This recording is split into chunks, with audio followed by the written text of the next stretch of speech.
चलेगा तो बाबा साहब के संविधान से। राम मनोहर लोहिया जी ने कहा था, जिसकी जितनी संख्या भारी उसकी उतनी हिस्सेदारी। हमारे धैर्य की परीक्षा न ली जाए। अगर हमारा धैर्य टूटा तो जो लोग तलवार लेकर के आए हैं, ये तलवारें इनके गांव में घुस जाएंगी। सरकार बनने के बाद अभी जिस तरीके से एक सेना का नाम दे करके दलित समाज के वरिष्ठ नेता के खिलाफ उनके घर पर चढ़ करके जानलेवा हमला करने का काम किया गया, उनको डराने का काम किया गया, तलवारों के साथ प्रदर्शन करने का काम किया गया, बंदूकों के साथ प्रदर्शन करने का काम किया गया। मैं ऐसे सत्ता पोषित गुंडों को भी मैं कहना चाहता हूं और सरकार को भी मैं कहना चाहता हूं कि ना तलवारों की धार से, ना गोलियों की बौछार से, ना तलवारों की धार से, ना गोलियों की बौछार से यह देश चलेगा तो बाबा साहब के संविधान से। यह बात सरकार को समझ में आना चाहिए। ये बात सरकार को भी समझ में आना चाहिए। ये बात सरकार पोषित गुंडों को भी समझ में आना चाहिए। हम सब लोग बाबा साहब भीमराव अम्बेडकर के संविधान में विश्वास करने वाले लोग हैं। हम लोग तथागत गौतम बुद्ध के अनुयायी हैं। हम सब लोग अहिंसा के उपासक हैं।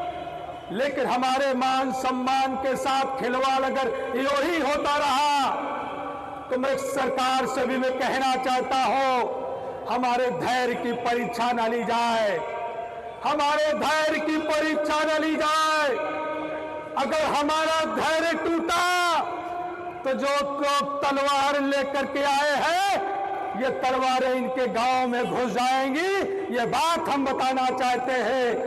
देखिए, जातीय संविधान, जातीय जनगणना की बात हिंदुस्तान में अगर किसी ने रखा था तो वो नेता दुनिया में नहीं है, सदैव मुलायम सिंह यादव जी ने रखा था 11 में लोकसभा में, और बड़ी मजबूती के साथ रखा था। जातीय गणना की आवश्यकता को बल दिया था। और यही नहीं, समाजवादी पार्टी हमेशा जातीय जनगणना के केवल पक्षधर ही नहीं बल्कि उसको लागू करने के लिए पूरी तरह से संकल्पित है। 22वें चुनाव हुआ विधानसभा में, जिसमें हम यहाँ की देवतुल्य मतदाताओं ने हमें मिल्कीपुर से विधायक बनाया था। चुनाव घोषणा पत्र में 22 के यह स्पष्ट था कि हमारी सरकार बनेगी तो हम जातीय जनगणना कराएंगे। यही नहीं, 24 में जो लोकसभा का चुनाव हुआ, इस लोकसभा के चुनाव में जिसमें फैजाबाद के देवतुल्य मतदाताओं ने, अयोध्या जनपद के देवतुल्य जनता ने हमें लोकसभा फैजाबाद का सांसद चुना। इस चुनाव में भी घोषणा पत्र में कहा गया था कि हमारी सरकार बनेगी तो जातीय जनगणना कराएंगे।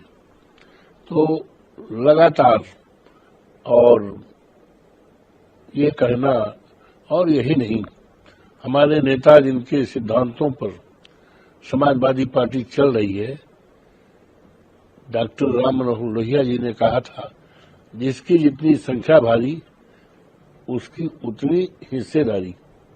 तो इस बात का इंडिकेशन था कि जनगणना के आधार पर हमें अधिकार मिलेगा। लेकिन ये भारतीय जनता पार्टी के राज के चलते और रहते जनगणना तो दूर रहा, आरक्षण का कोटा तक नहीं पूरा हुआ है।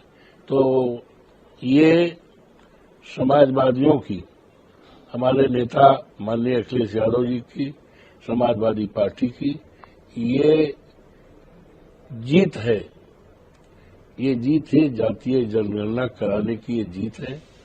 और इन्होंने कैबिनेट में फैसला किया है, मोदी सरकार की मंत्रिमंडल ने फैसला किया जातीय जनगणना के लिए, अच्छी बात है। लेकिन ये समाजवादी पार्टी का लगातार दबाव है, जिसके कारण जो है जातीय जनगणना इन्होंने कराने का निर्णय लिया है। करा दे तो बहुत अच्छी बात है। इन्होंने तो तमाम ऐसे निर्णय लिए हैं, कैबिनेट के निर्णय लिए हैं, जैसे महिलाओं के आरक्षण के लिए आज तक नहीं लागू हुआ। तो इनकी कथनी और करनी में फर्क है। लेकिन फिर हम कहना चाहते हैं, समाजवादी पार्टी की सरकार आएगी, इंडिया गठबंधन की सरकार आएगी, तो जातीय जनगणना हर हालत में कराई जाएगी। वैसे हम उम्मीद करते हैं सरकार से कि जो कैबिनेट का फैसला किया है जातीय जनगणना कराने के लिए, हम उम्मीद करते हैं कराएंगे।